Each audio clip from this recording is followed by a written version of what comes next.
बिस्मिल्लाहिर्रहमानिर्रहीम, अस्सलाम वालेकुम। आज हम जो 7 chapter 9th class biology federal board और ऑल पंजाब बोर्ड है उसमें फोटोसिंथेसिस के बाद जो उसका सेकंड स्टेप है डार्क रिएक्शन, वो पढ़ने जा रहे हैं। डार्क रिएक्शन की को समझने से पहले थोड़ा सा मैं आपको ना मजीद जो पिछला रिव्यू कर देते हैं, डार्क रिएक्शन कहाँ पे है ये ऊपर, और इससे आपको सारा समझ आ जाएगा। बेसिकली बच्चों ये होता है कि जो लाइट रिएक्शन है ना, ये हमने पिछली वीडियो में डिटेल से पढ़ लिया है। ठीक है, लाइट रिएक्शन में क्या लाइट यूज होती है, वाटर यूज होता है और बनता क्या ऑक्सीजन, एटीपी और एनएडीपीएच। और जो डार्क रिएक्शन है वो यूज क्या कर रहा है, कार्बन डाइऑक्साइड यूज कर रहा है बच्चों। और कार्बन डाइऑक्साइड यूज करने के बाद उसमें बनता क्या है, ग्लूकोज, और वो एटीपी को कन्वर्ट कर देता है एनएडीपी पॉजिटिव और एडीपी में। ठीक है, इसी वजह से हमने एक बात की थी कि ये देखें जो लाइट रिएक्शन में ये जो एटीपी बनती है ये किस चीज से बनती है, एडीपी और इनऑर्गेनिक फॉस्फेट से। और वो एडीपी कहाँ से आ रहा है, डार्क रिएक्शन से। और ये एनएडीपी पॉजिटिव है, ये कहाँ से आ रहा है, डार्क रिएक्शन से। यानी जो केल्विन साइकिल है उसमें एनएडीपीएच यूज होता है और क्या बनता है, एनएडीपी पॉजिटिव। अब आप आ जाए,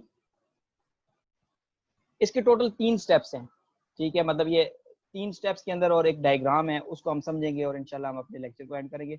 बाकी तो ये वैसे काफ़ी ज़्यादा, मैं अगर थोड़ा सा ना मैं आपको समझाने के लिए वैसे मैं आपको बता देता। अच्छा, केल्विन साइकिल की आपको ना मैं वैसे सिंपल सी डायग्राम है, ये डायग्राम्स है इसकी। ठीक है, इसमें ये क्या है, 5 कार्बन जो है ना कंपाउंड इस्तेमाल होता है और कार्बन डाइऑक्साइड इस्तेमाल होती है। और इसमें जो एंजाइम इस्तेमाल हो रहा है जिसको क्या कहते हैं, रबिस्को। और क्या बनाएगा, 6 कार्बन कंपाउंड। ये आपकी ना बुक में भी सेम यही है, मैं यहाँ से आपको समझा देता हूँ क्या बता रहा है। ये बेटा दोबारा से आपने देखना है, 1 2 3 4 5, ये 5 कार्बन कंपाउंड एक इस्तेमाल हो रहा है। ठीक है, जिसको रिबोलो 1,5 बिसफॉस्फेट कहेंगे। नाम आपने याद नहीं करना क्योंकि ये आपके कोर्स के। और साथ में क्या चीज़ इस्तेमाल हो रही है, कार्बन डाइऑक्साइड। और इससे कितने कार्बन वाले कंपाउंड बनेंगे, यानी 5 कार्बन ये हो गए और 1 कार्बन ये हो गया, 6।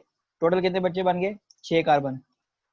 ये टेम्परेरी है और टेम्परेरी कार्बन कंपाउंड किस में स्प्लिट हो जाएगा, यानी ये आधे 3 कार्बन इस साइड पे आ गए और 3 इस साइड पे आ गए। उसमें से क्या होगा कि ये जो 3 कार्बन है ये आगे जाएंगे, ठीक है, और आगे जाके ग्लूकोज बनाएंगे। और बाकी जो 3 कार्बन है वो दोबारा से क्या बना देंगे, 5 कार्बन। इसको हम जब अपनी बुक पे देखते हैं तो वहां पे हमें मजीद जो है ना क्लियर हो जाएगा। थोड़ा सा यहाँ पे इन्होंने जिस तरह गड़बड़ सी की हुई है, इस तरह लग रहा है, की नहीं है, लेकिन ये चीज देखिए बेटा, अभी आपको मैं समझाता हूँ सारा। देखें, बेसिकली 5 कार्बन कंपाउंड है। कितने कार्बन कंपाउंड है, 5 कार्बन। ये पहले हम डायग्राम को समझेंगे बच्चों, फिर हम जो है ना इसके स्टेप्स समझेंगे। ये हमारे पास एक 5 कार्बन कंपाउंड है, 1, फिर बेटा 2, फिर क्या हो गया 3, और ये 4, और साथ में ये 4 बन गया, और ये क्या बन गया बच्चों, 5। ये 5 कार्बन कंपाउंड है, इसका नाम क्या होता है, रेबोलोज 1,5 बिसफॉस्फेट। इसमें बहुत से एंजाइम वगैरह जो भी चीजें वो यूज होती है, लेकिन हम यहाँ पे नहीं कर रहे। आप समझें ये एक है, अगर 5 कार्बन कंपाउंड का एक मालिक्यूल है, वो कार्बन डाइऑक्साइड यानी इसके साथ जुड़ रहा है, जब मिलता है तो टोटल कितने बनेंगे, 6 कार्बन। कितने कार्बन बन जाएंगे, 1 1 2 3 और फिर 4। ये साथ में अलग इसलिए कर रहा हूँ कि ये बाद में इन्होंने सेपरेट होना ही है। 6 कार्बन कंपाउंड, टोटल कितने कार्बन कंपाउंड बन गए, 6। अब ये जो 6 कार्बन कंपाउंड है दैट इज अनस्टेबल, ये टेम्परेरी होता है। ये किस में टूट जाता है, 3 कार्बन कंपाउंड में। ठीक है, अब अगर हम बात कर रहे हैं कि टोटल अगर ये एक था, ये भी एक था, एक मालिक्यूल था, और ये भी कितना मालिक्यूल बनेंगे, एक। लेकिन अगर हम यहाँ पे बात बच्चे करते हैं, ये 3 मालिक्यूल अगर हैं, 3 1 जार 3, 3 1 जार 3, ठीक है, तो टोटल कितने बन गए, ये 3 मालिक्यूल बन गए। यानी ये 3 मालिक्यूल 5 कार्बन के मिले, 3 मालिक्यूल 1 कार्बन कार्बन डाइऑक्साइड के मिले, तो कितने बन जाएंगे, 3 मालिक्यूल ऑफ 6 कार्बन कंपाउंड। इस 3 मालिक्यूल में से यानी हर मालिक्यूल जो है वो दो हिस्सों में डिवाइड हो जाता है, 3 कार्बन ये और 3 कार्बन ये। तो क्या हो जाएगा, ये टोटल कितने बन जाएंगे, 3 कार्बन कंपाउंड के 6 मालिक्यूल आप कह सकते हैं। इनमें से 3 कार्बन कंपाउंड का एक मालिक्यूल आगे क्या जनरेट करेगा, ग्लूकोज जनरेट करेगा। और बाकी जो 5 हैं वो अगेन, यानी ये जो 5 मालिक्यूल है 3 कार्बन कंपाउंड के, वो अगेन क्या जनरेट करेंगे, ये वाला 5 कार्बन कंपाउंड। और इसको साइक्लिक प्रोसेस क्यों कहा जाता है, बिकॉज ये जहां से शुरू होता है वहीं पे आके ये खत्म होता है। साइक्लिक प्रोसेस यानी 5 कार्बन कंपाउंड से शुरू है और एंड पे भी 5 कार्बन कंपाउंड बन रहा है, यानी 5 कार्बन कंपाउंड से स्टार्ट हो रहा था और एंड पे भी 5 कार्बन कंपाउंड दोबारा बन रहा है। दोबारा से इसको आप एक बार समरी देख लें, यानी यहाँ पे हमने एक मालिक्यूल 5 कार्बन कंपाउंड का लिया, एक मालिक्यूल हमने 1 कार्बन कंपाउंड का लिया, टोटल हमारे पास कितने बने 1 मालिक्यूल ऑफ 6 कार्बन कंपाउंड। फिर हमने बात की टोटल इसमें यूज कितने हो रहे हैं, 3 मालिक्यूल यूज हो रहे हैं, इसके भी कितने मालिक्यूल यूज हो रहे हैं 3, तो कितने बन गए ये टोटल 3 किसके 6 कार्बन कंपाउंड के। लेकिन ये जो 6 कार्बन कंपाउंड है ये अनस्टेबल है, टेम्परेरी बनता है, ये फौरन से 3 कार्बन कंपाउंड के दो हिस्सों में तकसीम हो जाएगा। कितने में तकसीम हो जाएगा, यानी एक 6 कार्बन कंपाउंड से टोटल कितने बन जाएंगे, 2 3 कार्बन के, और यहाँ पे टोटल बचे क्या 3, तो हम 3 को जब 2 से मल्टीप्लाई करेंगे तो हमारे पास ये क्या आ जाएगा 6 carbon compound total, sorry 6 carbon compound कह रहा हूँ, 6 मॉलिक्यूल ऑफ 3 कार्बन कंपाउंड। और से सुनना है, देखिए ये हमारे पास बच्चों क्या चीज है, 6 कार्बन कंपाउंड का एक मॉलिक्यूल बना था, वो अनस्टेबल है तो वो 3 कार्बन के 2 मॉलिक्यूल में कन्वर्ट हो जाएगा।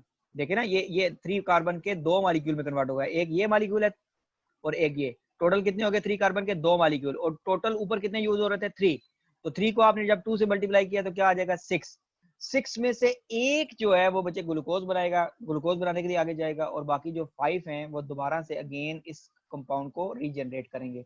अब हम इसकी सारी की सारी स्टोरी पढ़ते हैं जो लिखा हुआ है, और उसके बाद इस लेक्चर को हम इंशाल्लाह एंड करते हैं।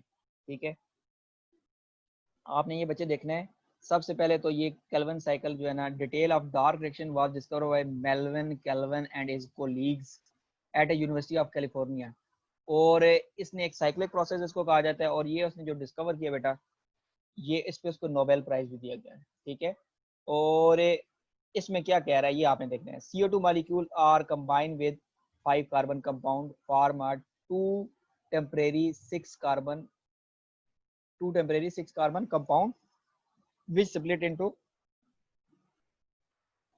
3 कार्बन कंपाउंड। यानी यहाँ पे कह रहा है कि हमारे पास कार्बन डाइऑक्साइड मॉलिक्यूल जब कंबाइन करता है 5 कार्बन कंपाउंड के साथ, मैं इसके साथ साथ आपको बताता जाता हूँ, यहाँ पे हमारे पास बच्चों ये 5 कार्बन कंपाउंड है, जब ये कंबाइन होता है किसके साथ, 1 मॉलिक्यूल ऑफ कार्बन के साथ, मतलब कार्बन डाइऑक्साइड के साथ ये कंबाइन होगा, जब कार्बन डाइऑक्साइड के साथ, तो ये क्या बन जाएगा 6 कार्बन कंपाउंड।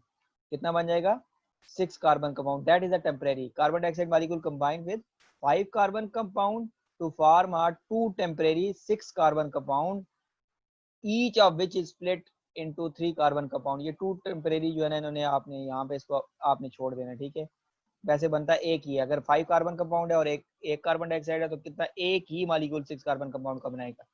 कह रहा है 3 carbon compound are reduce to 3 carbon carbohydrate. अब जो 3 कार्बन जो एंड पे जिस तरह हमने पढ़ा 3 कार्बन कंपाउंड जो है वो क्या बनाएगा, ग्लूकोज बनाएगा, और the 3 carbon carbohydrate are also regenerate the 5 carbon compound, this step utilize the ATP। अब आपको मैं दोबारा फिगर पे लेके जाता हूँ, इसकी डायग्राम पे लेके जाता हूँ, और वहां से दोबारा से मैं आपको ये 3 स्टेप समझाने की कोशिश करता हूँ। यानी ये 5 कार्बन कंपाउंड था, ये कार्बन के साथ मिला 6 कार्बन टेम्परेरी कंपाउंड बना, हर 6 कार्बन कंपाउंड जो है बच्चे 3 कार्बन कंपाउंड के 2 मॉलिक्यूल्स में, वो 2 इधर लिखना था, 2 मॉलिक्यूल में डिवाइड हो जाता है, और टोटल कितने यूज हो रहे हैं 3 और 3 2 आर 6, पहले बता चुका हूँ। अब इसमें से जो 3 कार्बन कंपाउंड है वो क्या जनरेट कर रहा है, ग्लूकोज, सेकंड स्टेप में ये बताया है, और फिर बता रहा है जो 3 कार्बन कंपाउंड है उसके 5 मॉलिक्यूल अगेन रीजनरेट कर रहे हैं इसको, और इन स्टेप्स में क्या यूज हो रही है, ATP भी यूज होती है। तो ये हमारा बच्चों क्या था, केल्विन साइकिल, मेल्विन केल्विन और उसके कोलीग ने डिस्कवर किया। ये जो है ना एक साइक्लिंग जो प्रोसेस है, अगर आप इसकी ओरिजिनल डायग्राम देखते हैं तो ये काफी ज्यादा लेंथी होती है। यहाँ पे आप देखें ये आपको नजर आ रही है। ठीक है, और ये केल्विन साइकिल है, ये रुबिस्को हो गया, और ये ATP कहाँ कहाँ पे यूज हो रही है, इसको और थोड़ा सा आगे जाएंगे तो ये आपको एक और अलग साइकिल कार्बन डाइऑक्साइड फिक्सेशन भी कहा जाता है इसको। ठीक है, रेबुलोज रीजनरेशन हो रही है, ये कुछ साइकिल्स हैं ये इस तरह करके। ठीक है, लेकिन हमारी बुक में बिल्कुल सिंपल सी है, और ये इससे भी कम्प्लेक्स होती है। ये आप RUBP, ठीक है, 3PG, इनके नाम भी होते हैं, 3 फास्फोग्लाइसरेट, ठीक है, RUB रुबुलोज, लेकिन आपने इसको इसमें अगर आप पढ़ेंगे तो फिर आपको जो है ना मुश्किल होगा समझने में। तो आज हमारे लिए जो है ना 9th क्लास की जो है ना बेसिक्स ही आपने सिंपल ये देखें कितने ज़्यादा हैं। ठीक है, टोटल हमने जो है ना ये देखें, ये हमारे पास, ये मैंने आपको बताई है, टोटल हमारे पास बेटा 6 जो है ना हमारे पास 3 स्टेप्स हैं इसके, वो आपने याद करने हैं। अगर आपको आ जाती है और आपने ये डायग्राम साथ बनानी है, इंशाल्लाह आपको पूरे मार्क्स मिलेंगे। ठीक है, तो ये हमारा आज का टॉपिक था केल्विन साइकिल, और इससे आगे जो है हम इंशाल्लाह नेक्स्ट लेक्चर में पढ़ेंगे।